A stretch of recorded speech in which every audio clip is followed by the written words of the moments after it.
ঘুমায়ে ঘুমায়ে যাইবে তুমি চিরজনমের মতো, আর তো কোনো দিন ফিরে আসবে না। ঘুমায়ে ঘুমায়ে যাইবে তুমি চিরজনমের মতো, আর তো কোনো দিন ফিরে আসবে না। সময় আছে তোমার, করো ইবাদত, এ দুনিয়া মুসাফির খানা, আর তো কোনো দিন ফিরে আসবে না। বারে বারে ডাকিছে এই খবর আসিছে, বারে বারে ডাকিছে এই খবর আসিছে, যেতে হবে কবরে ভুলে যেও না, আর তো কোনো দিন ফিরে আসবে না। ঘুমায়ে ঘুমায়ে যাইবে তুমি চিরজনমের মতো, আর তো কোনো দিন ফিরে আসবে না। মালাকুল মউত আসিবে তোমাকে না ছাড়িবে, মালাকুল মউত আসিবে তোমাকে না ছাড়িবে, পাইবে না রেহাই থাকিবে না উপায়, নিয়ে যাবে তোমায় ছেড়ে যাবে না, আর তো কোনো দিন ফিরে আসবে না। ঘুমায়ে ঘুমায়ে যাইবে তুমি চিরজনমের মতো, আর তো কোনো দিন ফিরে আসবে না।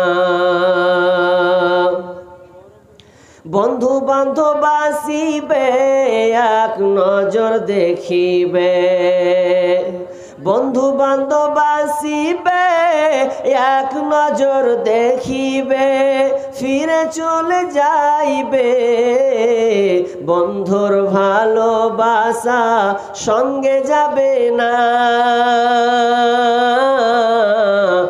আর তো কোনো দিন ফিরে আসবে না, আর তো কোনো দিন ফিরে আসবে না। পুত্র স্বজন আসিবে পাশে বসে কাঁদিবে, পুত্র স্বজন আসিবে পাশে বসে কাঁদিবে, কানে তুমি শুনিবে কথা বলার উপায় রবে না, আর তো কোনো দিন ফিরে আসবে না,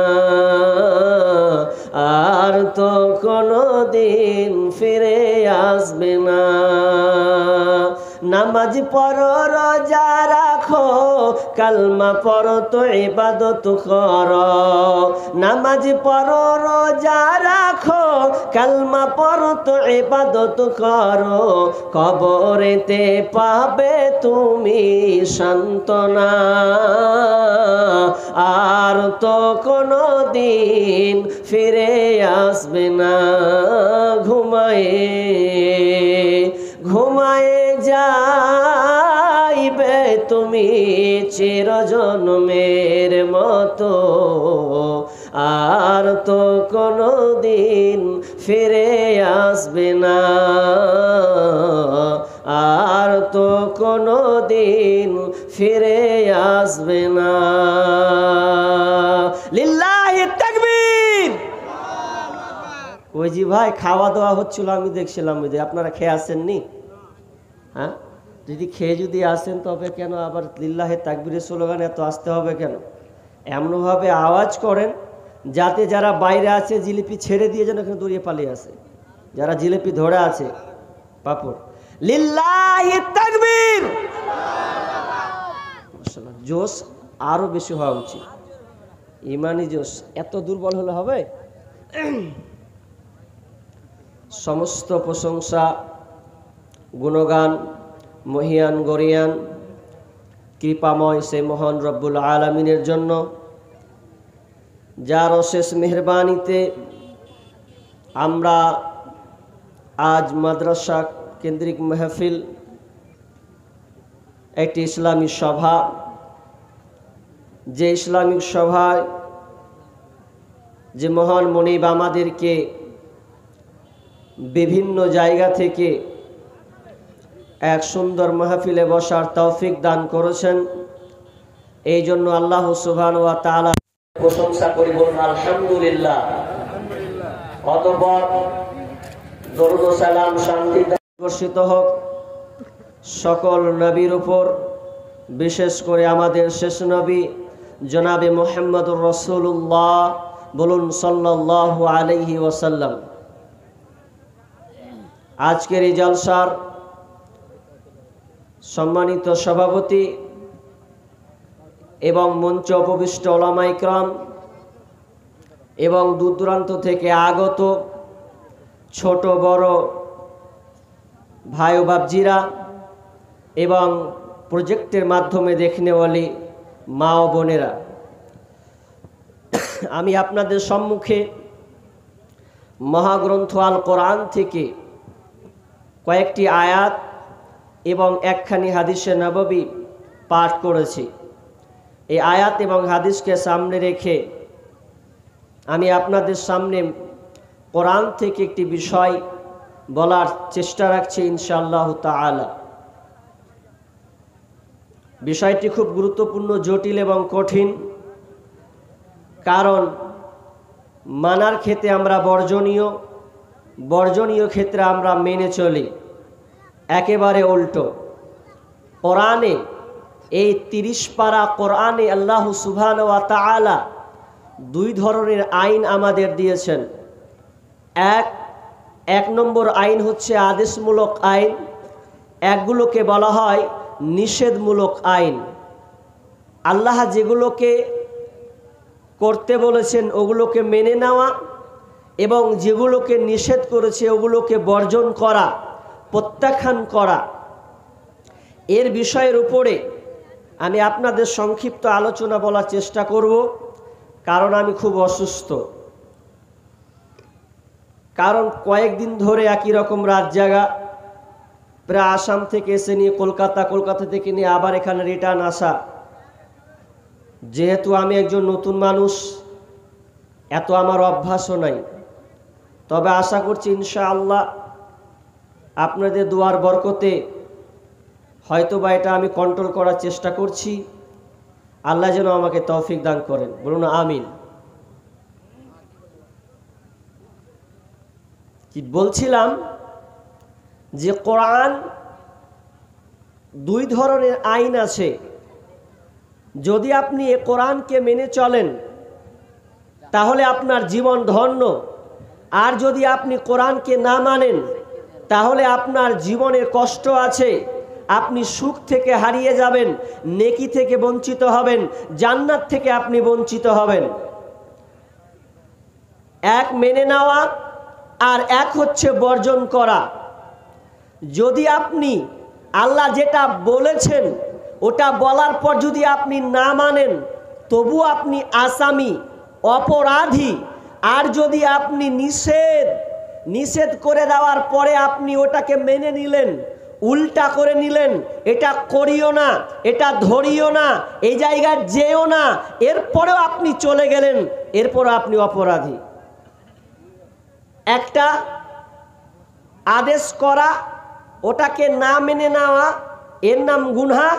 একটা নিষেধ করা আর নিষেধটাকে কাজে রূপান্তরিত করা, উল্টো করে দেওয়া, এটা অপরাধী। কিভাবে অপরাধী? যখন আদম আলাইহিস সালামকে যখন আল্লাহ তাআলা নিজের হাতে তৈরি করলেন, এই তৈরি করার পর সমস্ত ফেরেশতাদেরকে বলছেন, ভালো করে ধ্যান দিয়ে শুনবেন। আল্লাহ বলছেন, وَإِذْ قُلْنَا لِلْمَلَائِكَةِ اسْجُدُوا لِآدَمَ فَسَجَدُوا إِلَّا إِبْلِيسَ أَبَى وَاسْتَكْبَرَ وَكَانَ مِنَ الْكَافِرِينَ। আল্লাহ সুবহানাহু ওয়া তাআলা সারা পৃথিবীর ওইখানে যত ফেরেশতা উপস্থিত ছিলেন, ওই ফেরেশতা সহ ইবলিস সহ তাদেরকে বলা হলো, তোমরা আদমকে সেজদা করে দাও। কিন্তু তারা সেজদা করলো না, আল্লাহর আদেশকে মানলো না। তারা আল্লাহর আদেশকে সবাই করলো, ইল্লা ইবলিস, কেবল ইবলিস সেজদা করলো না। তার মানে ও আল্লাহর আদেশটাকে সে মানলো না, এতে সে অপরাধী হলো। এখানে আল্লাহর নিষেধ ছিল, আল্লাহর আদেশ ছিল, কিন্তু ওই আদেশটাকে সে মানলো না, এই জন্য সে ইবলিস অপরাধী হয়ে গেল। সেই আজাজিল আপনার কিনা কাফেরে পরিণত হলো। এটা এক পর্যায়ে। এবার চলেন, এবার আদমকে বলছে, আদম রে, তুমি জান্নাতে থাকবে, জান্নাতের সময় যত আপনার কিনা আনন্দ উপভোগ আছে সব কিছুই তোমরা করবে, কিন্তু তোমাদের সাবধান, একটি জায়গায় তোমাদের যাওয়া হবে না, ওটা আমি তোমাদের দেখিয়ে দিলাম। লা তাকরাবা হাদিহিশ শাজারা ফাতাকুনা মিনাজ জালিমিন। হে আদম, তোমরা এই জান্নাতে থাকো, বসবাস করো, খাও, আনন্দ ফুর্তি করো, তবে শুনে নাও, এই গাছটার নিকট তোমরা যাবে না, এই গাছটার নিকট যাবে না। লা তাকরাবা হাদিহি শাজারাতা ফাতাকুনা মিনাজ জালিমিন। যদি এই গাছটার নিকট চলে যাও তাহলে তোমরা জালেমদের অন্তর্ভুক্ত হবে। এটা আল্লাহর নিষেধ ছিল, কিন্তু ওই নিষেধটাকে আদম মানল না, ও আপনার আদেশকে অমান্য করলো, আপনার নিষেধকে অমান্য করলো।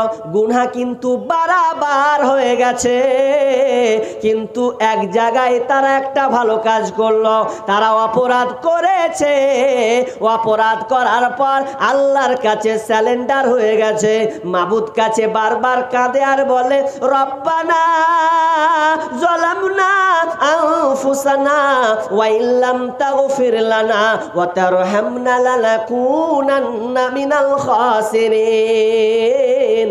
এই দোয়া তারা করতেই থাকে। তাহলে ওরা নিষেধকে মানে নাই বলে ওরা আজকে অপরাধী হয়েছে। আসে আদেশ আর একটা হচ্ছে নিষেধ। এবার চলেন সাহাবীদের আমল দেখেন।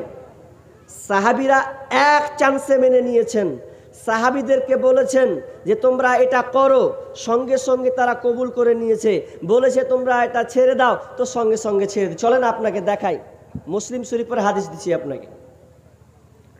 যখন খাইবারের যুদ্ধ যখন কমপ্লিট হয়ে গেল, পূর্ণ কমপ্লিট, সেই সময়তে দুটা রেওয়াত আছে, অনেক জায়গাতে হাদিসটা লেখা আছে। বিশেষ করে আপনি মুসলিম হাদিসটা খুলবেন, এই ঘটনাটা পাবেন। খাইবারের যুদ্ধে সমাপ্ত হওয়ার পর দুইটা জিনিস নিষেধ করা হয়েছিল। একটা নিষেধ ছিল কি জানেন, যে সাময়িক বিবাহ অর্থাৎ মোতা বিবাহ এক সময় হালাল ছিল। সাময়িক বিবাহ বুঝেন? সাময়িক বিবাহ বলা হয় যে একটা মেয়েকে 1 মাসের জন্য, কাউকে 3 মাসের জন্য, কাউকে 15 দিনের জন্য বিবাহ করবে, এটা হচ্ছে বলা হয় মুতা বিবাহ, অর্থাৎ সাময়িক বিবাহ, কিছু দিনের জন্য স্ত্রী রূপে থাকা। তো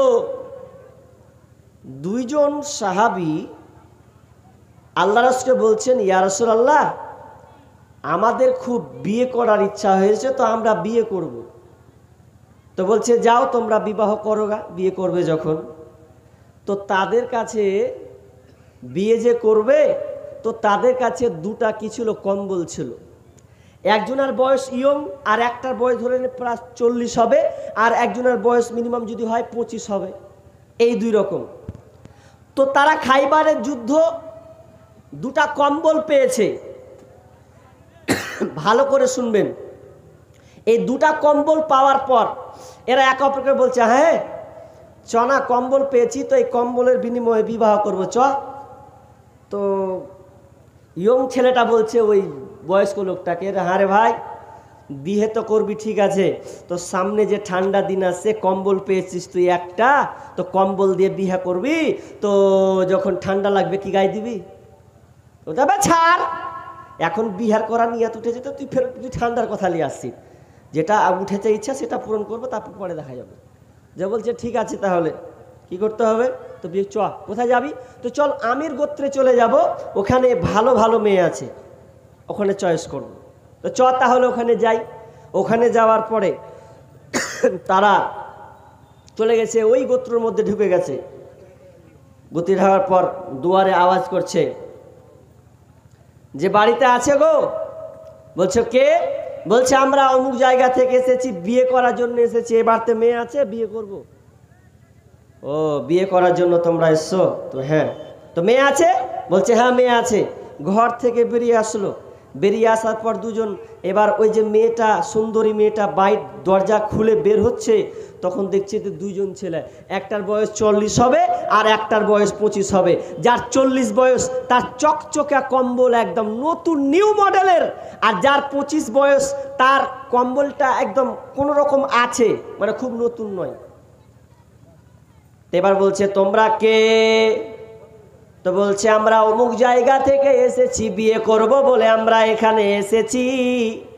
এবার বলছে কি বিয়ে করবে তোমরা? কি দুজনেই বিয়ে করবে? তো হ্যাঁ আমরা দুজনেই বিবাহ করব। তো বলছে দুজনকে তো বিবাহ করবে, তো দুজনকে তো নয় একজনকে বিবাহ করতে হবে। তো বলছে চয়েস করা যায়, কাকে চয়েস করব? ওই সুন্দরী মহিলা ওই পুরুষ দুজনের দিকে তাকাচ্ছে, একবার ওর দিকে তাকায়, একবার এর দিকে তাকায়, একবার ওর দিকে তাকায়, একবার এর দিকে তাকায়, কোনটাকে চয়েস করা হবে? তো বলছে তোমরা কিসের বিনিময়ে আমাকে বিবাহ করবে? তারা দুইজন বলল আমাদের কাছে কম্বল আছে, এই কম্বলের বিনিময়ে আমরা মোহর দিয়ে আমরা বিবাহ করব। কম্বল দিবে না? হ্যাঁ। তো এবার যখন দেখছে যার বয়স 40, তার হাতে একটা সুন্দর কম্বল রয়েছে, চকচকে নিউ মডেলের কম্বল, আর যার বয়স 25 ওর কাছে কিন্তু নতুন কম্বল নয়, কোন রকম চলার মতন কম্বল তার কাছে আছে। আবার এই কম্বলটা দেখার পর ওই সুন্দরী মহিলাটা যখন এক অপরের দিকে তাকাচ্ছে, দিয়ে বলছে আমি দুজনের মধ্যে আমি এই ছেলেটাকে চয়েস করে নিলাম, এই ছেলেটাকে আমি মেনে নিলাম, একে আমি স্বামী হিসাবে কবুল করে নিলাম। যার বয়স হচ্ছে 25, মানে যৌবনের তরঙ্গটা দেখেন, যে যৌবন এমনই একটা জিনিস, ওর কাছে কত মালদার মাল আছে এটা কিন্তু দেখলো না। তার মানে ও মেয়েটা দেখলো তার রসে ভরা যৌবন, এত রূপলাবণ্য যৌবন, এই 25 বছরের ছেলেটা, তাকে চয়েস করা হলো। চয়েস করার পর এবার ওই 40 বছরের ছেলে, ওই লোকটা বলছে আমাকে তো চয়েস করলে না, তা আমার কি হবে? তো মেয়েটা বলছে যাও তুমি পাশের বাড়ি চলে গিয়ে তুমি চয়েস করে নাও। তাহলে এই যে ছেলেটাকে চয়েস করা হলো, তো কয় দিনের বিনিময়ে? 15 দিনের বিনিময়ে। বললে আমি তোমার সঙ্গে চুক্তিবদ্ধ হলাম, মোতা বিবাহ, 15 দিনের জন্য আমি তোমাকে বিবাহ করলাম। ঠিক আছে, 15 দিনের জন্য বিবাহ হয়ে গেল। বিবাহ হয়ে গেছে, এবার তারা আনন্দ উল্লাসে আছে। এমন সময় ডাক চলে এলো, কি? আরে যারা তোমরা মোতা বিবাহ করেছ রে, তোমরা আজ থেকে বিবিদেরকে তোমরা ছেড়ে দাও, তোমাদের এই বিবাহকে আমি হারাম করে দিলাম, এটা তোমরা করতে পাবে না, এটা তোমরা মানতে পাবে না। আল্লাহর পক্ষ থেকে এটা হারাম হয়ে গেছে। কে যারা 1 মাসের জন্য বিবাহ করেছ, 15 দিনের জন্য বিবাহ করেছ, এই বিবাহটা তোমাদের জন্য হারাম, হারাম, হারাম। সাময়িক বিবাহ তোমাদের জন্য হারাম।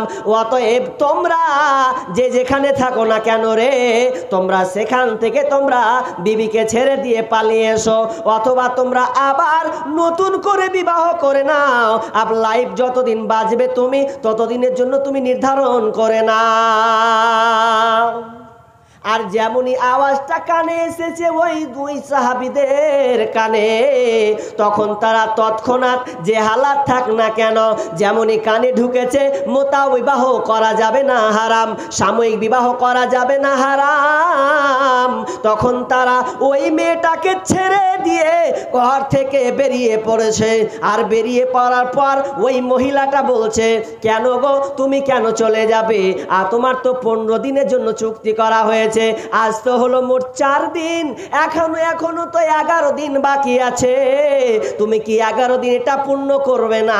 তখন ওই সাহাবী বলছেন, এই মহিলা, তোমার সঙ্গে আমার চুক্তি ছিল 15 দিন, এটা ঠিক আছে, কিন্তু আমার কানে এসেছে, নবীর জবান দিয়ে আওয়াজ উঠে এসেছে, ওরে যারা মোতাহ বিবাহ করেছো তোমরা আজকে তালাক দিয়ে দাও, তাদেরকে তোমরা বর্জন করে দাও। আর আমি এই কানে শোনার পর আমি 1 মিনিটও নেট করতে পারবো না, এটা আমার দ্বারা সম্ভব নয়। বিশ্বনবী বলেছেন, এলান করে দিয়েছেন, অতএব হারাম, হারাম। আমি তখন ওই সাহাবীটা ওখান থেকে রিটার্ন চলে গেলেন। তাদের ইমানি জাজবা দেখেন, 15 দিনের টাইম 4 দিন করেছে, 11 দিন মানে বাদ। এখানে আপাতত এটাকে পেন্ডিংয়ে রাখেন। আর একটা কথা তুলে ধরছি এখানে, ওই খাইবারের ঘটনা। নাম্বার 2, সেই সময়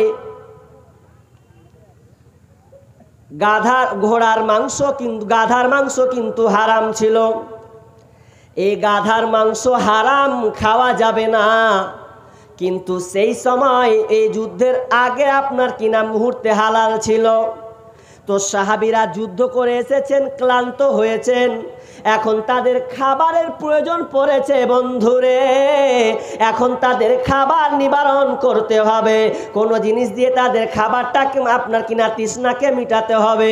অনেক খিদা লেগেছে, এমন খিদা লেগেছে শুনেলেন, তারা যখন গাধাটাকে জবাই করছে, জবাই করার পর সুন্দর করে রান্না করেছে, ডেক ফুটছে, গরম টকবক টকবক টকবক টকবক করে ফুটছে। আর এই টকবক করে ফোটার পর তারা সবাই থালা পেতে দিয়েছে, আর এখনই নামবে, আর এই মুহূর্তে খাবো, আমার আহারটাকে নিবারণ করবো রে, এই বলে তারা সবাই পাতা নিয়ে বসেছে।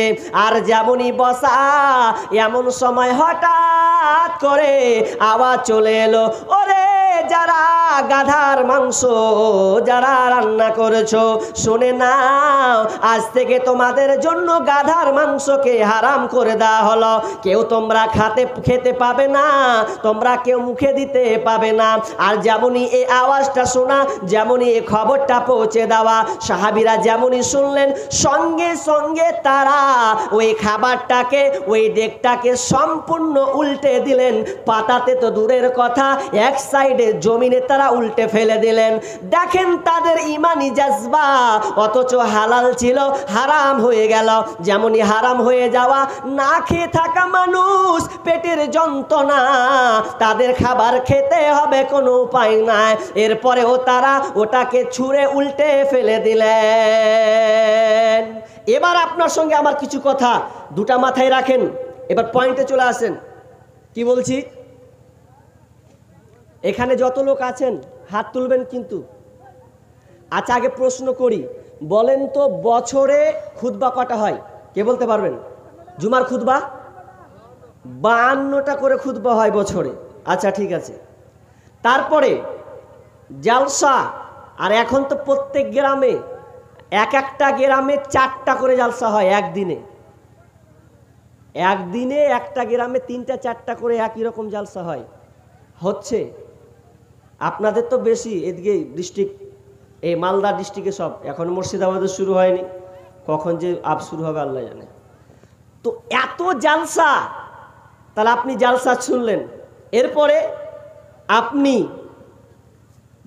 ইমামের মুখ দিয়ে আপনি প্রতিদিন আলোচনা শুনছেন, ইজতেমায় যাচ্ছেন, বছরে 2টা ঈদ, ঈদুল ফিতর আর ঈদুল আজহা, এই 2টা আপনারা মানছেন, এ তো আপনারা আলোচনা শুনেন।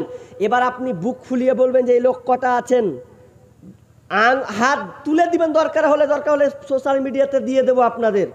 এমন কোনো লোক আছেন বলেন যে জীবনে আমি কোনো দিন এই মদের ব্যাপারে, এই বিড়ির ব্যাপারে, এই খয়নির ব্যাপারে, এই গুলের ব্যাপারে, যত নেশাদার দ্রব্য আছে পান করা যাবে না, হারাম, এইরকম আলোচনা আপনি শুনেননি? একজন হাত তুলে দেখুন যে এটা হারাম, এটা আমি জানি না। ভুল বুঝছে, সব আঙুল তুলে দিলে ভুল, আপনারা ভুল বুঝে ফেললেন, কিন্তু অনেকে হাত উঠিয়ে দিয়েছে, আমারই মনে হয় বলা গোলমাল হয়েছে নাকি। হারাম, আলেমরা বলেছেন হারাম, এটা হারাম, নেশাদার দ্রব্য হারাম, মদ খাওয়া হারাম। এই কথাটা শুনেননি? কে আছেন এটা হাত তুলেন। এবার গোলমাল লেগেছে, তখন হাত ঝোঁক, না বুঝে হাত তুলে দিয়েছেন আপনারা। যাই হোক, তাহলে আমরা এখানে যতজন উপস্থিত আছি সবাই জানি যে হারাম। এরপরে আপনি ছাড়তে পেরেছেন? ছাড়তে পারেননি, লজ্জা দিয়েন না, গালিও দিয়েন না, আপনি বুঝার অনুধাবন করুন। আমি একটা আয়াত পড়েছি, কি জানেন? বিসমিল্লাহির রহমানির রহিম, ইন্নাল্লাযীনা কাফারু সাওয়াউন আলাইহিম আনজারতাহুম আম লাম তুনজিরহুম লা ইউমিনুন। আমার আল্লাহ বলছেন, হে নবী, হো দয়ার নবী গো, ইন্নাল্লাযীনা কাফারু, যারা কাফের, ইন্নাল্লাযীনা কাফারু, যারা অবিশ্বাস করেছে, যারা কাফেররা অবিশ্বাস করেছে, ইন্নাল্লাযীনা কাফারু সাওয়াউন আলাইহিম আনজারতাহুম আম লাম তুনজিরহুম লা ইউমিনুন। আপনি ওদেরকে বলুন, সতর্ক করুন আর বাইনা করুন, কিন্তু ওরা শুনবে না, কারণ উভয় তাদের কাছে সমান। ওদের কাছে বলা আর না বলা উভয় তাদের কাছে সমান। আচ্ছা ঠিক আছে, এটা কাফেরদের জন্য আয়াত। এটা কেন ফিট করছি আপনাদের গায়ে, একটু পরে বোঝার চেষ্টা করবেন কেন ফিট করছি। এই যে আপনি প্রতি বছর আপনি ওয়াজ নসিহত শুনছেন, এরপরে আপনার পরিবর্তন নাই। ওদের আখলাক চরিত্র আর আপনার আখলাক চরিত্র কতটুকু ডিফারেন্স আছে, বুক ফুলিয়ে বলুন, কতটুকু আপনার ডিফারেন্স আছে। আপনি তাদের থেকে কয় না আপনি ভালো, আপনি এটা নিজেকে বিবেচনা করুন। এক আনাও আপনি ভালো নয়। অথচ বিশ্বনবী বলছেন, আল মুদমিল খামরি কাবিদি ওয়াসানিন, যারা নিয়মিত করে গুম নেশাদার দ্রব্য পান করে খায়, যারা নেশাদার দ্রব্য পান করে, এরা কারা? এরা কাদের মতো? এরা হচ্ছে মূর্তি পূজারীর ন্যায়। মূর্তি পূজারীর ন্যায় বলতে আপনার মধুসূদন দত্ত যে একটা মূর্তি তৈরি করেছে, আর ওই মূর্তি তৈরি করার পর তারা প্রতিদিন মান্যতা দেয়, উপাসনা করে, আরাধনা করে, তাদেরকে মানে, এত মূর্তি মানে, সারা বছর মূর্তি তারা উপাসনা করতেই থাকে, আপনার মা সন্তান তারা চেঞ্জ করতে থাকে। বিশ্বনবী বলছেন, যারা মূর্তি পূজা করে যে অপরাধটা করলো, ঠিক তেমনি ভাবে যারা নিয়মিত করে নেশাদার দ্রব্য পান করে, ওরাও ওদের নেই। অর্থাৎ একজন মূর্তি পূজারী যা অপরাধ, ওই যে নেশাদার দ্রব্য পান করে ওটা একই অপরাধ। অর্থাৎ ওই মধুসূদন দত্ত, ওই রতন দাস, ওই বিলাস দাস যদি কিয়ামতের মাঠে আপনার কাঠগড়ায় উঠে, তো আপনিও তার সঙ্গে ওই বিচারের দিন তার সঙ্গে উঠবেন। কি ভাই চলে যাচ্ছেন যে, ভালো লাগে না নাকি? তো নেশাদার দ্রব্য পান করবেন, পান করতে গিয়ে আপনি কি করছেন, এগুলোকে আপনি হারাম মনে করছেন না। আজকালকার বাপজিরাকে দেখবেন কি করেন জানেন? এত বড় বড় দাড়ি, মাথায় টুপি দিয়ে দেখবেন যখন ও উজু করে, উজু করার আগে দুটি টাপন বিড়ি টেনে দেওয়ার পর আবার ঢুকে গেল উজু করতে, উজু করতে ঢুকে গেল। আর এত গন্ধ, ও যখন উজু করছে গন্ধে টিকা যায় না, এত দুর্গন্ধ, গন্ধে টিকা যায় না। এবার যদি চাচাকে বলছি, চাচা বিড়িটা কবে ছাড়বেন গো? তো বলছে, আবে তুই লক্ষ্য করে থাক, তোর কাজ তুই কর, তোকে ফতোবাজি কে করতে বলেছে? অথচ বিড়িটা খেলো, বিড়ি খাওয়ার পর উজু করতে বসলো, উজু করার পর কোথায় যাবে? তো ফাঁস কাতারে ও দাঁড়াবে, কি বলবে? আলহামদুলিল্লাহি রাব্বিল আলামিন আর রহমানির রহিম মালিকি ইয়াউমিদ্দিন। ও যে দাদা, ওই যে চাচা আল্লাহর দরবারে দাঁড়িয়ে গেছে, সূরা ফাতিহা বলছে। বলুন তো, ওই যে মুখের দুর্গন্ধ নিয়ে কাতারে দাঁড়িয়েছে, আর অনেক লোক আছে যে ওর সামনে দাঁড়া পর্যন্ত যায় না, ওকে মনে হচ্ছে ওকে এখনই বলা হোক যে তুই এখান থেকে বাড়ি চলে যা, যা বাড়ি যাওয়াই ভালো, তোর দুর্গন্ধে টিকা যায় না। এই যখন চলে গেল, আচ্ছা বলেন তো, আপনাদের বলিন, এই হাদিসটা কিন্তু আমরা সবাই জানি, আমি ছোট কাল থেকে শুনে আসছি। কি জানেন? যে কাঁচা পেঁয়াজ খাওয়া যাবে না, এটা তো জানেন, সবাই জানেন তো। নামাজ পড়তে গেলে কাঁচা পেঁয়াজ খাওয়া যাবে না। এমনকি আমরা ছোটবেলা যদি রোজা খোলার সময় যদি একটু পেঁয়াজ নিয়ে বসে খেতে বসি, পেঁয়াজ খাবি মানে নামাজ পড়তে পারে, পেঁয়াজ খাবে মানে, এই হাদিসটার উপরে এত আমল, ছোট কাল থেকে এটা শুনছি। এবার দেখেন, আপনি জানলেন যে কাঁচা পেঁয়াজ খাওয়া যাবে না, এটা হারাম কখন? যখন আপনি নামাজে যাবেন। কেন হারাম? তো এটা দুর্গন্ধ আসবে। অথচ কাঁচা পেঁয়াজ রসুনটা হালাল, আপনি খাবারে দিবেন, ওটা আপনি খাবেন, ওটা হালাল, কোনো অসুবিধা নাই। কিন্তু বিশ্বনবী বলছেন, যখন তোমরা নামাজে যাবে তখন তোমরা খবরদার এই কাঁচা পেঁয়াজ রসুন খেয়ে মসজিদে আসবে না। এই জন্য আসবে না, যখন তুমি মসজিদে ঢুকবে তো তোমার মুখের গন্ধের কারণে ফেরেশতারা তোমাদের গন্ধে টিকতে পারবে না। তো বন্ধুরে আমার, তো আপনি একজন বিড়িখোর হয়ে আপনি মসজিদে আসলেন, এটা কি করে সম্ভব? এটা আপনি কেমন করে এটা আপনি করলেন যে বিড়ি খেয়ে আপনি আবার মসজিদে ঢুকে গেলেন? এবার আপনি মন থেকে বলেন, কাঁচা পেঁয়াজ যদি মসজিদের জন্য হারাম হয়, তাহলে আপনার বিড়ি খেয়ে আপনি কোন দুঃখে আপনি মসজিদে ঢুকে পড়েছেন? অত কথা বলবো না, আর একটা মেয়েদের ব্যাপারে বলে আমি অন্যদিকে চলে যাই। কি সেটা হচ্ছে যে মেয়েদের কত নেশার খারাপ আছে, বদ অভ্যাস জানেন? ওদের তো আবার নেশার আরও স্টাইল, আলাদা স্টাইল ওদের। কেমন স্টাইল? ওদেরকে দেখবেন, মা বোনদেরকে দেখবেন, মা বোনেরা, আপনারা কেউ হজমি খেয়েছেন? হজমি 5 টাকা 10 টাকা কোটা খেয়েছেন? ওই হজমিতে ওরা গুলের প্যাকেটটাকে খুলে ওদের ভরে, ওতে সম্পূর্ণ যত আঁটে ভরে দেয়, ভরে দিয়ে ওই খালা বুবুকে দেখবেন আঁচলে বেঁধে নিলে ওই বাঁশ টেনে বসে গেল। যখন ওর নেশাটা উঠে গেল, তখন ওই কোটাটাকে বের করে, তা আমি কিছু আবার হজমি খাবে নাকি? আবার তো হজমি নয়, ওখানে গুল ভরা আছে। গুলটা নিয়ে হাতে, বাম হাতে নিল, আর তর্জনী আঙুল বের করলো। বের করার পরে একবার ডলারের ডাহিনে, একবার ডলারের বাহিনে, ডানে বাঁয়ে এমন করে ঘুষতে ঘুষতে, ও ট্রেনের মধ্যেই ঘুষছে, এমনভাবে ঘুষতে ঘুষতে ঘুষতে ঘুষতে ঘুষতে ঘুষতে ঘুষতে যখন ওর নেশাটা যখন জাগছে, নেশাটা যখন ওর মুখে যখন রিপ্লাই হচ্ছে, নিচ্ছে, তখন মুখটাকে কামড়াবে, মাড়িটাকে মানে এমনভাবে কামড়াবে, ওর নেশাটা আস্তে আস্তে আস্তে আস্তে জাগবে। জাগতে জাগতে জাগতে মুখটাকে পরে চিপে করে ধরে থাকবে। ধরতে ধরতে ধরতে ধরতে যখন দেখবেন যে ওই থুতুটা যখন ফেলে জমিনে, কালো ধরনের থুতুটা, তখন দেখবেন যে বিলাইয়ের পাছা দিয়ে যত নোংরা বের হয় না, তো আর মুখ দিয়ে ওই নোংরাটা বের হয়, পাচাং করে ফেলে দিল। এত নোংরা! আসলে গুতাখোরকে গুতা দিলি ভালো লাগে, ওটাই মজা লাগছে ওকে। মা বোনেদের ভাইরাস, এরা গুলকে এত প্রাধান্য দিয়েছে যে ওরা সকাল সন্ধ্যা অনেক সময় ওরা দিতে থাকছে, তারা ছাড়ে না। তো বলছিলাম এই নেশাদার দ্রব্য আমরা জানার পরেও আমরা ছাড়তে পারলাম না। অতএব আমাদের ঈমানি জাজবা কত দুর্বলতা, এটা কত দুর্বলতা। এবার চলেন আল্লাহ সুবহানাহু ওয়া তাআলা বলছেন, ইয়া আইয়ুহাল্লাযীনা আমানু, হে ঈমানদারেরা, ওয়ালা তাকরাবুজ জিনা, আল্লাহ বলছেন ওয়ালা তাকরাবুজ জিনা ইন্নাহু কানা ফাহিশাতাও ওয়া সাআ সাবিলা। আমার আল্লাহ আর একটা নিষেধ করেছেন, খবরদার না, তোমরা জেনার নিকটবর্তী হবে না, তোমরা জেনার নিকটে যাবে না। যদি তোমরা জেনার নিকট যাও, এটা হচ্ছে অতি নিকৃষ্ট একটা পথ। যদি কোনো ব্যক্তি এই জেনার মধ্যে পা দিয়ে দেয়, হাত বাড়িয়ে দেয়, যদি একবার স্থান নিয়ে নেয়, তাহলে ও বাঁচতে পারবে না। নেশা কত খাতারনাক, আপনার ওই জেনা কত খাতারনাক জিনিস, এর ব্যাপারে অনেক ভাইটাল বিষয় আছে। আপনারা উঠাউঠি করছেন, মনে হচ্ছে আমার বায়ান মনে হয় উঠে যাচ্ছেন।